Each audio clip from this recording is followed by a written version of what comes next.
सलाम, नमस्ते भारत। कैसे हैं आप सब? देश के ऐसे हालात में उम्मीद करती हूँ आप सब अच्छे ही होंगे। हाल ही में मैं महरौली गई थी। ज़फ़र साहब के मतलब बहादुर शाह ज़फ़र के खाली मकबरे पर, जो कि महरौली में है और आप उन्हें ज़फ़र महल भी कह सकते हैं। तो वहाँ जाकर मैंने जो मंज़र देखा, जो हालात है वहाँ के, वो मेरे लिए बहुत ही गमगीन थे। वो हालात, वो मंज़र मैं आपको अपने अगले वीडियो पर ज़रूर दिखाऊंगी। ज़रूर उस बारे में मैं आपसे बात करूंगी।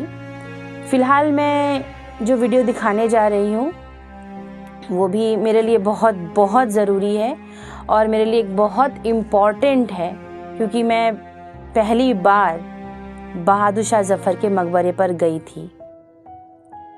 वैसे तो जब बहादुर शाह ज़फ़र को 1857 की क्रांति के बाद अंग्रेज़ उन्हें कैद कर लेकर जा रहे थे यंगून बर्मा में, तो जाते वक्त बहादुर शाह ज़फ़र सिर्फ अपने साथ एक सफ़ेद शॉल और थोड़ी सी मिट्टी, अपने वतन की, हिंदुस्तान की मिट्टी, वो साथ लेकर गए थे। उनका ये चाहना था कि जब वो मर जाएं, जब वो इस दुनिया से चले जाएं, तो उनको उनके हिंदुस्तान, उनके देश, उनके वतन की मिट्टी में ही दफन किया जाए। पर शायद उन्हें पता था कि ऐसा होगा नहीं। वो शायद जीते जी इस ज़िंदगी में तो वापस नहीं आ पाएंगे। इसलिए वो जो मिट्टी लेकर गए थे, उन्होंने अपनी बेगम ज़ीनत महल से कहा था कि जब मैं मर जाऊं तो मेरे कब्र पर, जो कि यंगून में अभी है, मेरे सीने पर ये मेरी वतन की मिट्टी, हिंदुस्तान की मिट्टी मेरे सीने पर बस रख देना, ताकि मैं आराम से जा सकूं। तो हुआ भी वैसा ही। जब वो मरे तो उन्हें यंगून में ही दफनाया गया। हाँ, हालांकि बहुत साल बाद उनके उस मकबरे के बारे में लोगों को पता चला। तो मैं जो इस बार गई, पहली बार गई, तो मुझे बहुत ही बुरा लग रहा था उनके खाली मकबरे को देखकर। जैसे वो खाली मकबरा पुकार कर अभी भी अपने उस ज़फ़र के लिए इंतज़ार कर रहा हो। मैं वहाँ गई, मैंने उस कब्र पे उनके जो वालिद साहब थे, उनकी वालिदा थी, उनके कब्र पे भी फूल चढ़ाए। वहाँ पे मैंने दुआ मांगी, और मैंने दुआ मांगी अपने ऊपर वाले से, अल्लाह से, या आप उन्हें जिस नाम से भी पुकारे, ईश्वर कहें, अल्लाह कहें। मैंने उनसे ये दुआ की है कि मेरे जीते जी अगर मुझे इस काबिल बनाए हैं आप, तो मैं उनके जो यंगून में जो उनका कब्र है, वहाँ की थोड़ी सी मिट्टी लाकर यहाँ महरौली में जो उनकी खाली कब्र है वहाँ पे डाल सकूं, ताकि उनको, उनकी रूह को बहुत ठंडक मिले, या कह सकते हैं उनकी आत्मा को ये शांति मिले। ये मेरी दिली इच्छा है, मेरी ख्वाहिश है।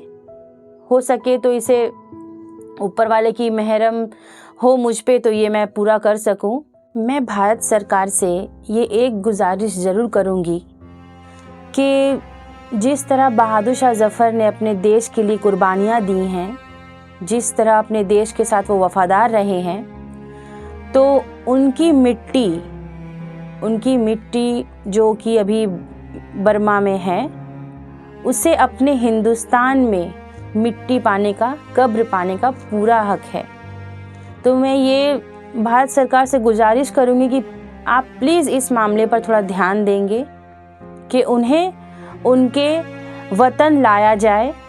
उनकी वहाँ की मिट्टी को, भले वो थोड़ी सी ही मिट्टी ही सही, वहाँ से यहाँ पे महरौली में लाया जाए, ताकि उन्हें मरने के बाद भी शांति मिले, उनकी रूह को सुकून मिले। आज बस इतना ही कहना चाहूँगी आप सबसे।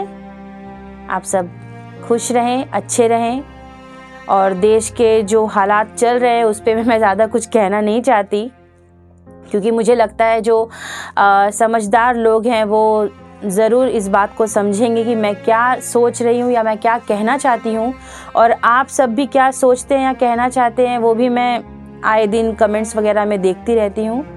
तो मैं आप सब से गुजारिश करूँगी कि आप सभी अमन, चैन, शांति बनाए रखें देश में, क्योंकि झगड़ा, लड़ाई, खास करके धर्म के नाम पे, ये किसी भी मसले का हल तो है नहीं। इसमें हम, आप, बाकी आम जनता ही भुगतते हैं एक्चुअली।